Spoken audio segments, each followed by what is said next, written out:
Thank you, first of all, Professor Lothar Schult and Professor Libor Aleder, the two prime members of the Scientific Steering Committee of the floods, which is part of the pages, that is past global changes. Thank you for inviting me to share my views on the rivers, which is in fact one of my prime area of interest over the last 1 decade or so. And I have been working very closely with many of the rivers of the Middle Ganga Basin, and I have published few research papers there, and of course one of the monographs that you can see in the next slide. Actually my love for rivers started way back in 2008 when I was working on a very small research project on the brick industries around the Mid-Ganga Basin. So as we have seen in the earlier keynotes from Andrea Chris, and then Professor Libor Aleder's speech on the way he has looked at a particular flood in Prague, which was a very massive flood. Now, my understanding of a river is completely different. I mean, it's not this analysis that I am putting forward for you is not specific to any one particular event, but it's actually about a process, the whole process that has taken place over the 2 centuries that has led to the frequency of the floods. In fact, let me tell you that there were many efforts by the state to tame the rivers over the last 60-70 years, and even before that, because the whole idea of embanking the rivers came when the British colonial rule was in place. But then we have very interesting figures which says that the flood-prone area has actually tripled ever since this the river that I'm talking about has, or many other rivers which have been tried to be tamed in this Middle Ganga Basin. So the book that you see on your screen is actually the one that came out as part of my fellowship project that I was working as Carson Fellow at the Rachel Carson Center. And then while I was working on this book project on the Middle Ganga Basin, I was in fact very kind of attracted towards one of these rivers. There are many rivers flowing all around the Middle Ganga Basin. The prime area of concern was largely around the Ganga section, like that north and the south of the Ganga. So, and you can see the Ganga flowing right in the middle of this this whole region, which is visible on the screen, on the map that you can see there.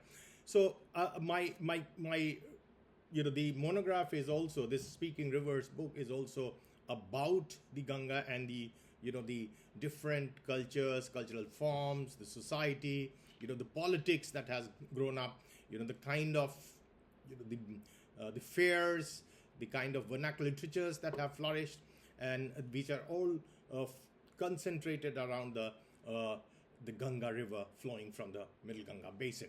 Now, while I was working on this book project, I went on several field trips with my students. A few of the photographs I will show later in my talk. But then, then I was attracted by the the kind of avulsions that we see in one of the rivers that comes from the Himalayas and meets the Ganga, and that is the Kosi River. So, Bihar, actually, this entire Mid-Ganga Basin is actually associated with the modern state that we have today in India, in the eastern part of India, that is Bihar. It is known as Bihar. So it actually is exactly, this Middle Ganga Basin is exactly not Bihar only, but it also includes part of some sections of the eastern Uttar Pradesh. But then, the major portion of the mid Ganga Basin lies in this modern state of Bihar. So, the mid Ganga Basin is one of India's most flood prone regions over the years. And we have a few recent figures about some 7 million hectares of land being inundated by floods till recent last year. This is the kind of the rivers that you see. These are few of the rivers only that you see from north of the Ganga, the major river that is flowing right in the middle of the Middle Ganga Basin. But these I have shown in this map only few of them, but there are hundreds of smaller streams also coming from the Himalayas and meeting the Ganga here. So that makes this entire area, the Middle Ganga Basin, as one of the prime flood prone region. And this is one of the challenges for all the states. Even for the colonial states, which were trying to generate revenue from those areas, and they were trying to administer those territories. But then there are also many major flood occurrences that have taken place in these regions. So I must thank Vaclav Fanta for his very brilliant talk on the memories. And let me tell you that the memories, what Lothar Schult also raised the question about, the memories becoming fading. How the memories get faded when it comes to the recent flood events. And, the people, the communities, although remember the older flood events like from the 19th century, but the moment you entered into the 20th century, the major flood events are getting lost in the memories of the people. Now, why is it happening? This is one of the things that everyone should try to understand. It is more to do with the kind of new social and economic structure that we see. Now, people are not confined to a particular riverine plain, but they are migrating, they are working. So there are, young generations migrating to work in some other places. So, the kind of memories that we see, that we witness in the 20th century flood events is actually getting faded over the years. Now, this entire mid-Ganga Basin, almost 2/3 of its, the upper section is affected by annual flood. And it is not only the Kosi, there are other rivers meeting the Ganga here. They bring flood in this area. But, and then there have been efforts by state to, to come up with some modern engineering technologies to control these floods, and there has been major investments in those areas over the many decades. But what we see is that these investment, these engineering technologies has not been able to control and contain flood in this area. Now, in fact, one of the, it was in 1950s that the Kosi River, for example, was embanked from two sides, from the eastern and western side. I will tell you why it happened and why the government came into this mode of taming this river Kosi. But then, once it was tamed, that it was confined to the western boundary of, the great megafan that we will see in the next slide. After that, the flood has not actually come down. The flood has actually increased, and there have been many 9 or 10 flood events, breaches of those embankments that have taken place in those areas. So there are many rivers actually coming down from the Himalayas in this part. And the most volatile river is the river Kosi, which is actually quite an ancient, remembered river. It was known in ancient texts as Kostiki River. So over the last many decades, huge silt, that the Kosi brings in, that carries with its annual flood, it has, laid waste the entire area of the huge 115-kilometer width a megafan that the Kosi River has. So it has, the moment it breaches the embankment, the coarser kind of silt that the Kosi carries actually then spreads out in the fertile agricultural land, and that has been a major concern for the administrators. Now, we will try to understand that why it happened, why this particular river actually, the amount of silt that it brings and the kind of silt that it brings, the type and quality of the silt that it brings is actually harmful for the agriculture. We will try to see that maybe, in the next slide. So as you can see in this slide, there is a huge mega fan that this river Kosi has, which you can see on the screen. And, there are many rivers, as I said, that there are many rivers from the north is coming down and meeting the Ganga in this part, meeting the mighty Ganga that we have in the middle section of this region. But, before reaching the plains, these rivers travel long distances on the hills, the Himalayan hills, and they go through different deep gorges and the rugged terrain that we have.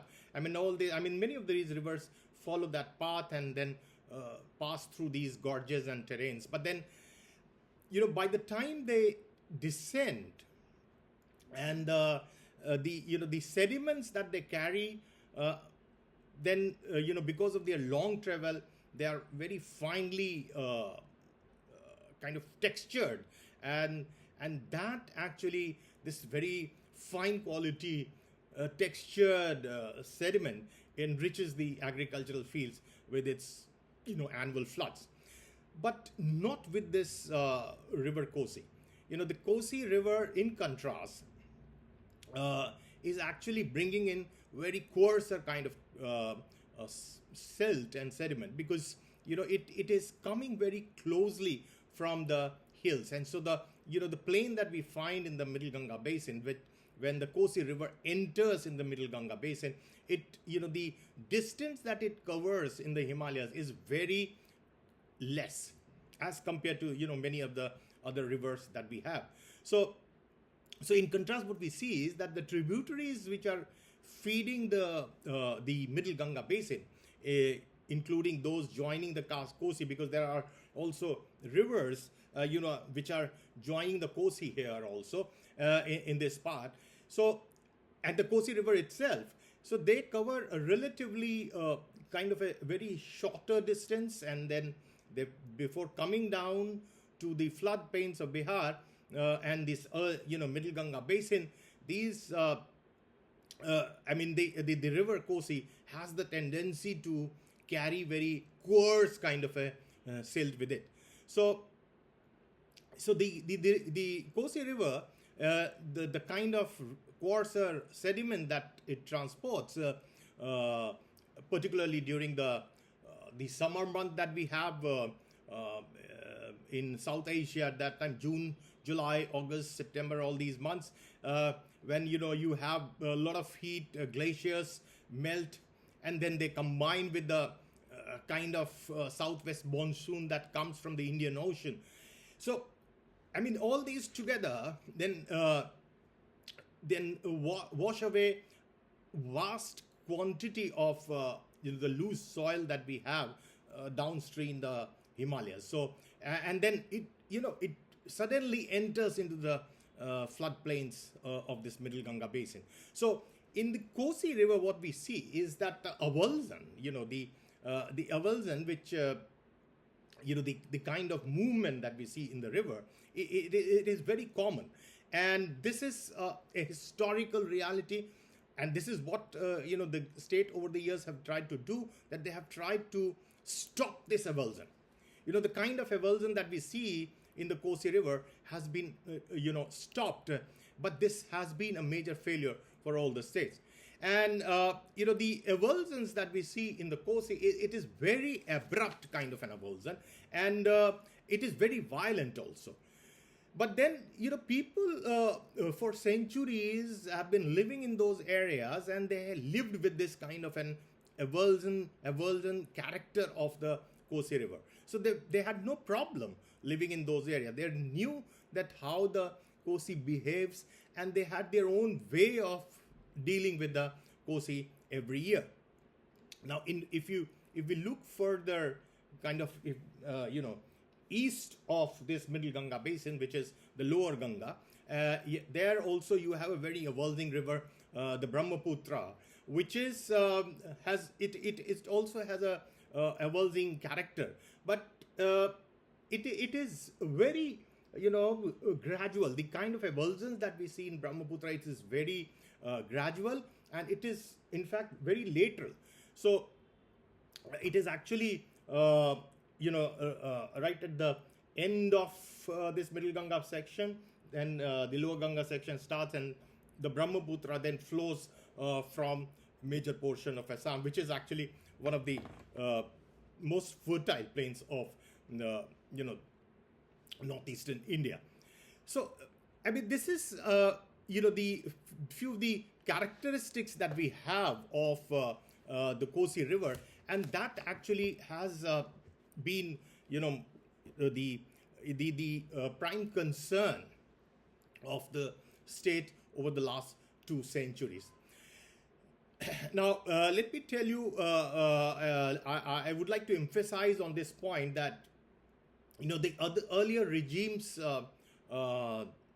that were ruling those areas, the territories where this middle Ganga basin is, I mean, they had never tried to confine the river to a particular section. And so the revenue system was already in place. The revenue was collected even by the earlier regimes. But the moment the British colonial rule is established in this area, there are manipulation of these rivers in this part of territory, which I often say that this this whole process of what we say as the decommunization process had started after the colonial rule. Now, which is actually a very worrying moment for this middle Ganga basin. And the prime reason for this is the braiding character of the river that I just mentioned, because this kind of a braiding character was already there. It was very much there for many centuries. But what was concerning for the British colonial rule was that after every a few years, this river would bring in flood and then enter into the agricultural field and affect the revenue collection of the British government. And then you had many famines that came in those areas. So you have the famous famines of 1770, but then after that there were famines even in the 19th century. Now, possibly British government believed that these famines are not only because of the droughts that frequently take place. Droughts, basically the southwest monsoon fails massively after every 4-5 years. But then the British possibly realized that when this drought is then also followed by floods in the Kosi River, because Kosi, the major reason for the Kosi flood is the melting of the glacier that takes place in the upper part of the Himalayas. So when both these together, the nature events happen, This is what the British felt, and the logic that they gave uh, uh, before uh, before before the public, that that is why they want to actually embank these rivers.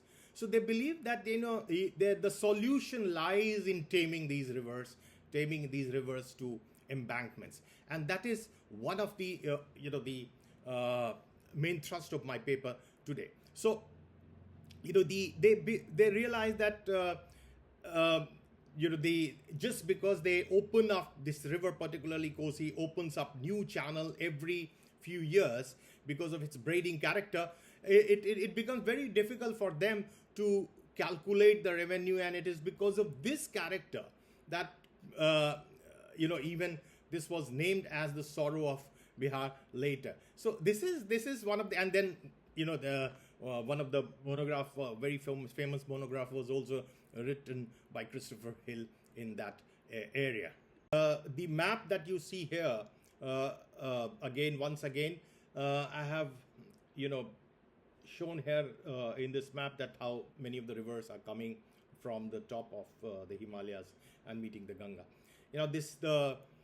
The megafan that I showed in my last slide is actually this one, and this map of the gradual avulsion, that is the map that has often been used and mentioned by many of the researchers over the years about the avulsing character, that how the Kosi has been shifting from east to the west. Now this is a problem when I look at this river as a historian, and the movement of the Kosi actually is actually to be it is problematic, but then if you speak to the communities, the older communities there, during my field research, when I spoke to the elder of the region, they said that Kosi was never such a big problem for them. Why? The moment the Kosi comes down from the Himalayan peak, it rushes to the plain, right? And then it is like a writhing snake. So that's why I have titled my paper as a writhing snake.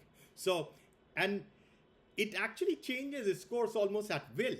And then during the last 250 years, of which a very definite cartographic evidences are in place for us, the researchers have often showed that the Kosi has shifted from the eastern part, that is in the second map, if you look at the second map, the most eastern section, the dotted line, is the one which was the earlier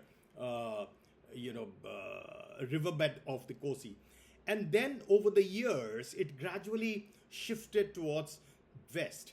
So this shift is almost 113 kilometer westwards, and as this river shifts, it brings devastation to the the fertile land which has been under cultivation for years, and it enters the fields and the villages and the homes, and it runs away with the water rights, everything that comes its way. So that is one of the concern, that this is what the many of the British archival sources mention in their account. And when they were planning about the planning for the embankment of this river, they thought that if we look at many of the revenue records from those 19th century, there is a discussion that whether this the embankments that were already there, because we have traditional embankments in those areas, whether these traditional embankments needed to be solidified, needed to be connected with each other, because we have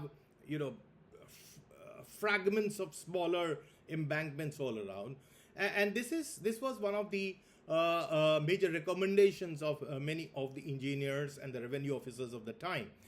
Now, to justify this kind of the gradual movement of the river Kosi from western part to the eastern part is almost like kind of a unanimous acceptance among the scholars, which is actually the biggest problem that we face today, when in fact in the 1950s the government planned to confine the river to the two major embankments, eastern and western part, to a particular part that is the most western part of the river which was flowing at that time.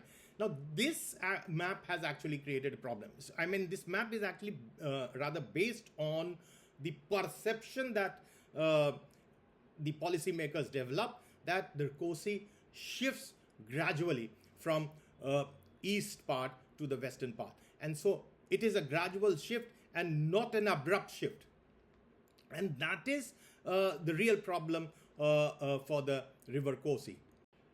So a few of the key questions that I have taken up is actually about this river Kosi and then how it was tamed. But overall what I see is that my understanding of the Kosi river is that the colonial and even the post-colonial reliance on some kind of a very rigid and technocratic flood control measures, that was the problem, and that has actually the regimes over the many decades have treated floods merely I should say like some kind of a threat threat to the communities, threat to the economy of the region, and that has actually led to the whole idea of taming the river Kosi. So few of the questions that I have taken up is that how have the political and economic dynamics both under the colonial regime and even afterwards, because even once the colonial government came up with this idea of embanking the Kosi, this was rather solidified further, and then even the post-colonial India, what we see is that the government came up with this plan of confining the river into two major embankments. So how it is actually influenced by kind of a the flood management understanding of the Kosi, which was actually a very incorrect, faltered understanding of the Kosi river. And the other question that I take up is the technocratic flood control measure, whether it is a solution to such a Avulsing river like Kosi that you have seen. So whether the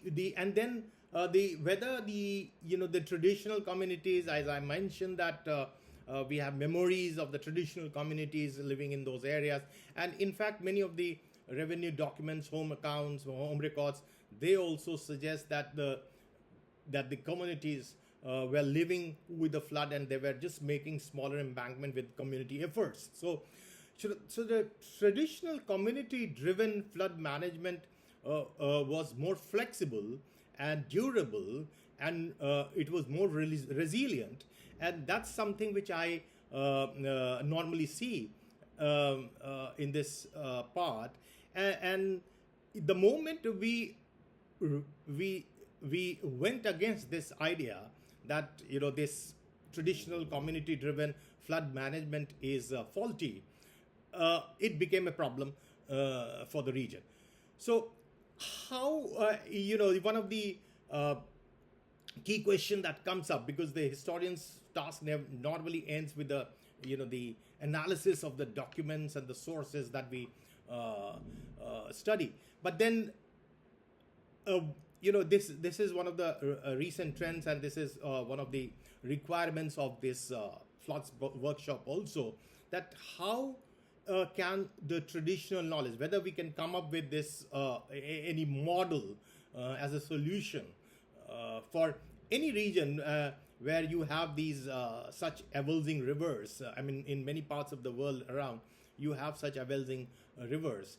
So can, the traditional knowledge, whether it can be synthesized with the modern engineering approaches for a sustainable future.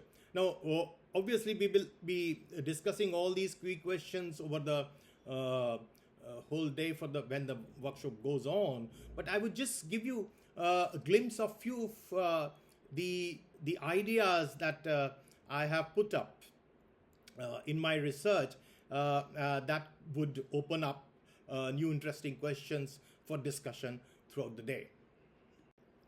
So, as historian, one of my, one of the sources, the prime source for us as historian is the archival documents and the government records, the flood records that we have from this area.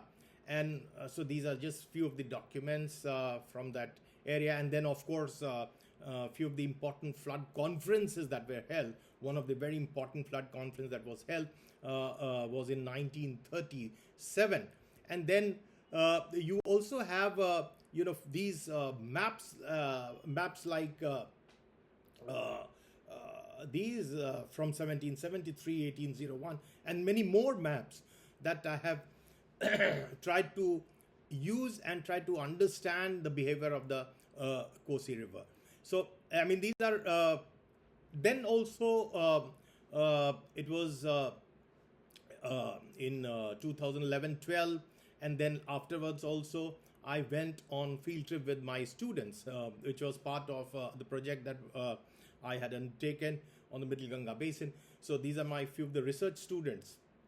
And we went to the end, I mean, we traveled across the entire Kosi megafan area for many days, and I think 3-4 times, right from Purnia to the western portion, and even to the area where the modern Kosi barrage was constructed. And we have traveled across all these areas. And the first map, first photograph that you see is, of course, just on the at the gate of the Grand Kosi barrage. But then the other photograph that you have, my student sitting. This is an agricultural field, and after 2008, the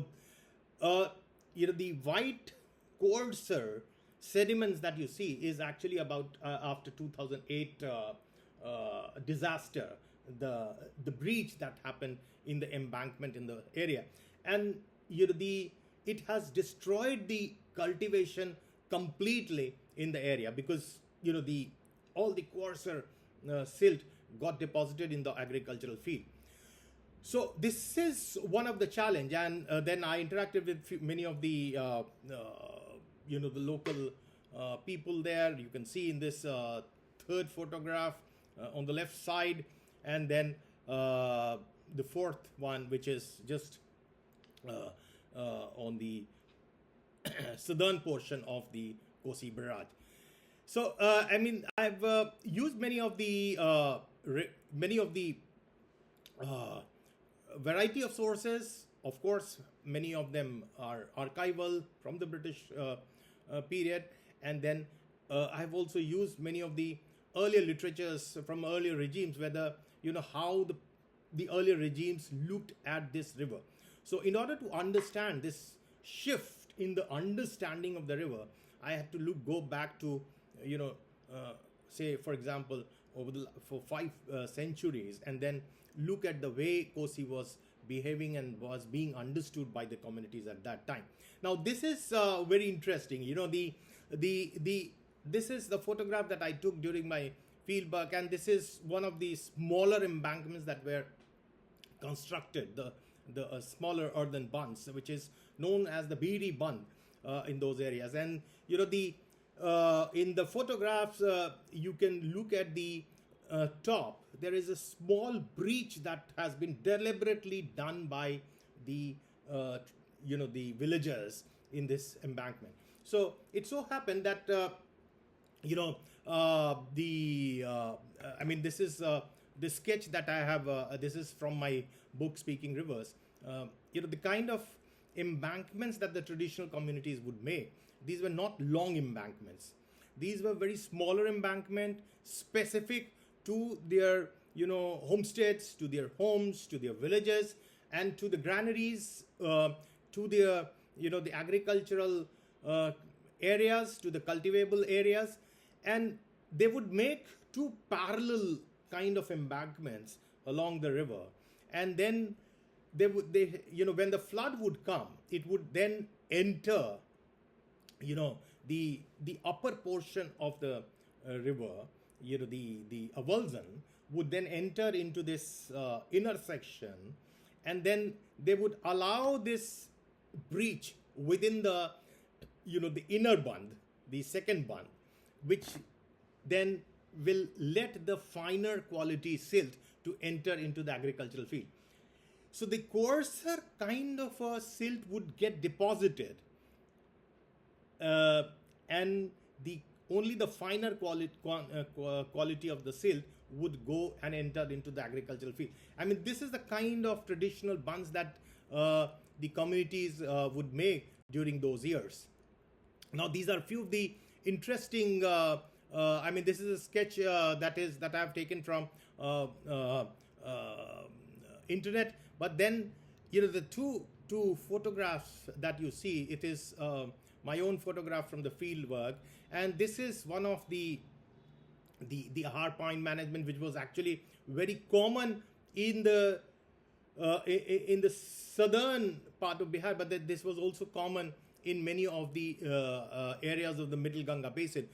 This was kind of a back channel that you see if you have traveled to southern part of India, to Kerala, you have the backwaters. So when the flood comes, this backwater would then enter into these areas, and that would then be used for the later part of the years for cultivation and other uses by the village communities. So these were the ways the communities were trying to live in those areas. Now, the change comes when the colonial hydraulic engineering takes over, and then they thought that possibly the solution to the frequent droughts and the floods that come in the Middle Ganga area lies in controlling these rivers within the embankment. So what they did, that the smaller embankment that I just showed you in the earlier slide, it was then clubbed together. They joined them together. They tried to make it as a permanent embankment, and then they tried to raise the height of these permanent embankment, and they replaced the traditional bunds that were in place and that were constructed by the communities. So the idea was that they basically prioritized the revenue protection over the ecological understanding that the communities had. And then there was an Embankment Act that came in 1882, which was for the entire Bengal area, but this has led to major transformation. And how the water is to be used, how the embankment has to be constructed, all these policy guidelines were given, and this disrupted the natural sedimentation and the river dynamic of the rivers in this area. Particularly, if you look at the Kosi River, this was also then challenged. So what it has done, that it has basically marginalized the indigenous knowledge system that was in place for many centuries in this area. Now, this is something interesting that as the British colonial government came, they joined all these smaller embankments together, and they came up with this long embankment ideas. But then came, because of this understanding, then came the Kosi project of the 1950s, and this is one of the images from the Google Maps, and then the sketch that you see in the second photograph below is actually I have drawn, and it is actually showing that how the Kosi has been confined to a particular belt, and then you have the at the right at the top of this second photograph is the the when the two lines go together, it is actually the barrage that had been constructed. So actually the Kosi enters, I mean, when it enters into the plains of this Middle Ganga area, it is from here, the Chatra gorge, from where the Kosi river enters into Middle Ganga Basin. And then the Kosi river, this is the one of the aerial photographs, that the fourth one is the massive Kosi that we have, and it actually spreads throughout the area. Now these are few of the interesting things. I mean, and then this Kosi barrage that I just mentioned, that the 1950s was the period when the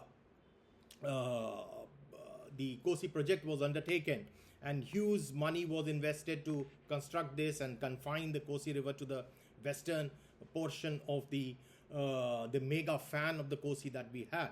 So these are a few of the photographs that I took during my fieldwork.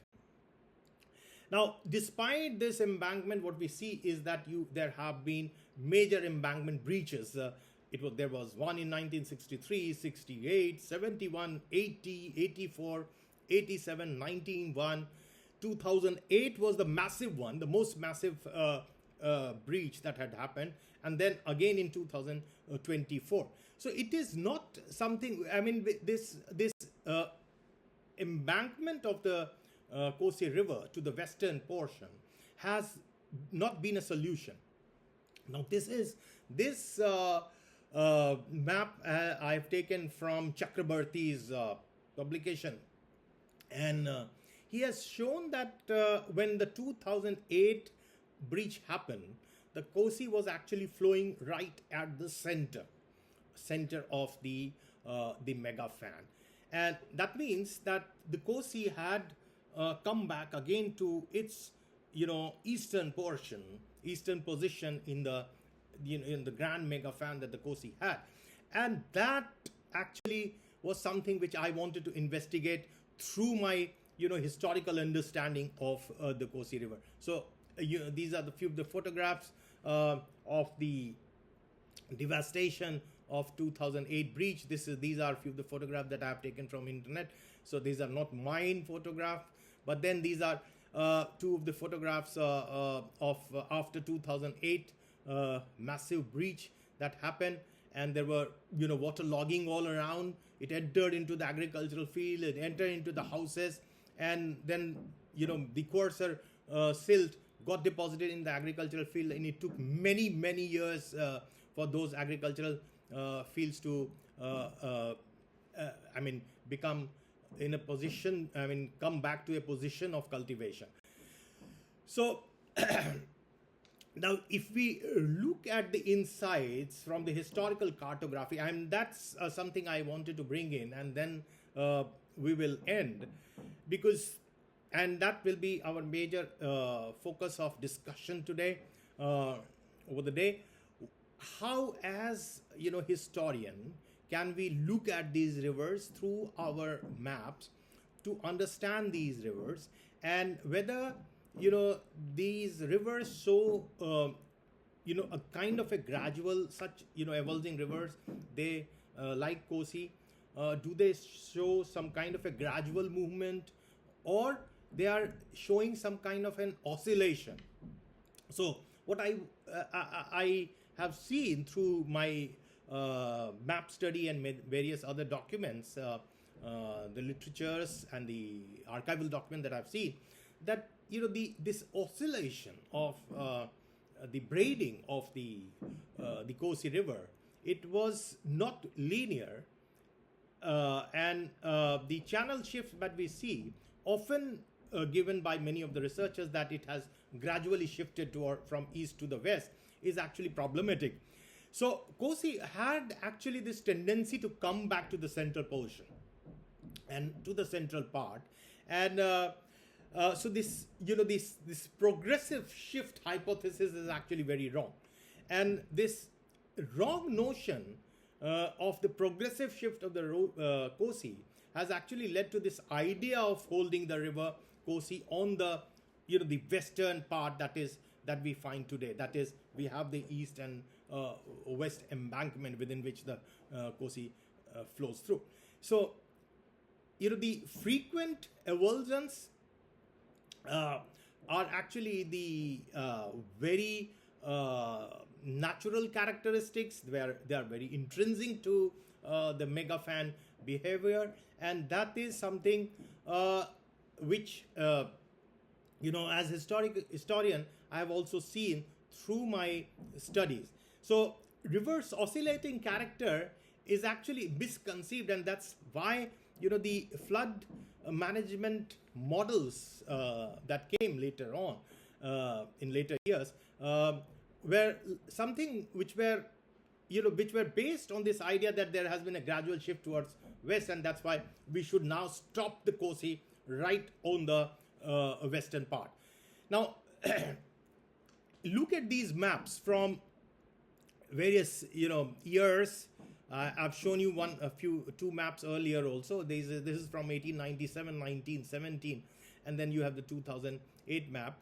All these maps are actually the maps which show that most of the time the Kosi is flowing from the central portion. So that means that the Kosi has this tendency to come back to the eastern part and to the central part.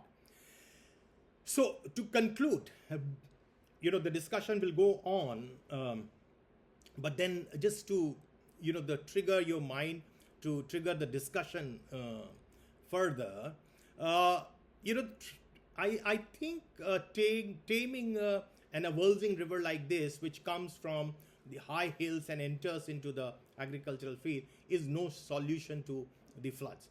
So when this floods workshop was conceived, I think one of the ideas behind the organization, behind the Pages Foundation, that is Past Global Changes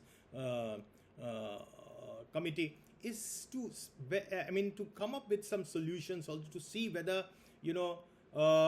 when we look at these past global changes, the Pages, whether they give us some kind of inputs for future policy making related to environment, and in particular for areas like flood. So in the case of the Kosi, what we have seen is that the colonial flood engineering has actually disrupted the many centuries old sustainable systems, and these technocratic engineering controls have paradoxically increased the vulnerability of the communities living in those areas. So this is I forgot to mention that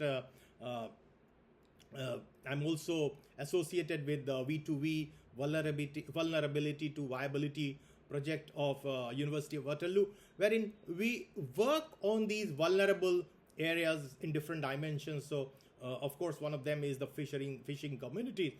So the vulnerability has actually, when you try to decommonize these, that is the common river has been decommonized, then the vulnerability increases for these communities.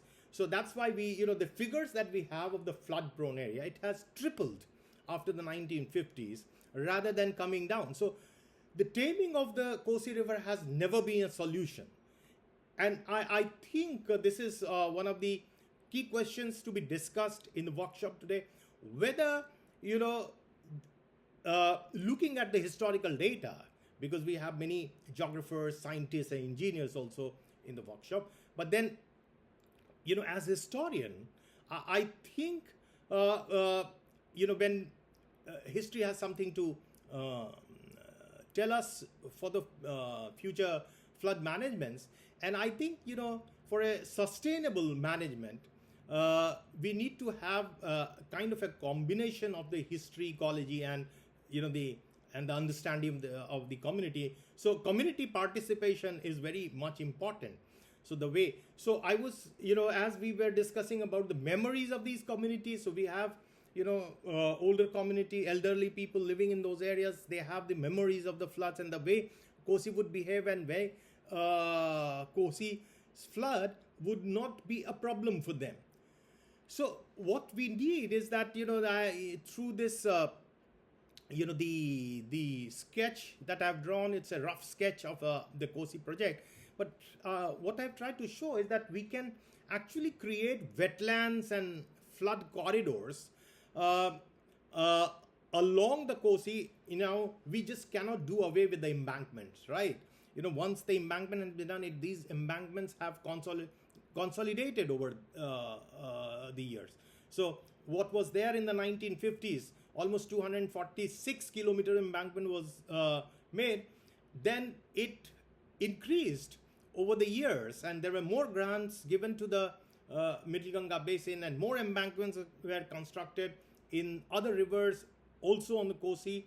There is a recent thrust again by the government to increase the height of and to make these embankments of the Kosi much more stronger, so that their breach doesn't take place. But I think government should also plan to come up with this idea of investing something on the creating wetlands along these embankments. So apart, just beyond these embankments, we can create wetlands. So if you look at the map here, just beyond these embanked areas of western and eastern portion within which the river now flows, we can create wetlands and corridors. And whenever there is such massive floods or breaches happening, this would enter into these wetlands and corridors. So it's a kind of a backwater that we see in southern part of India, in Kerala. So we can have those corridors, flood corridors, which can actually contain the kind of avulsion that takes place, or the breaches. If it comes, then we can have these, the wetlands and flood corridors to sustain that. And so this could be, it's a kind of a combination of the community understanding and the modern engineering. Both these can come together and give possibly a solution to the avulsing rivers like this in many parts of the world. So now we are open to questions. Any questions and the discussions, we can have a discussion on this.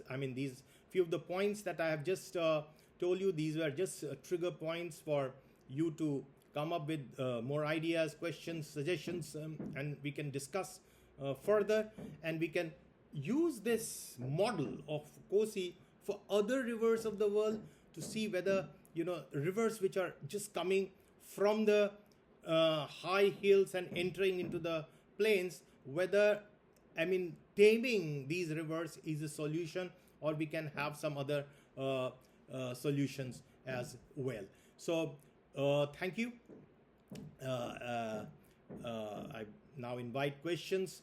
Thank you so much for hearing me for so long.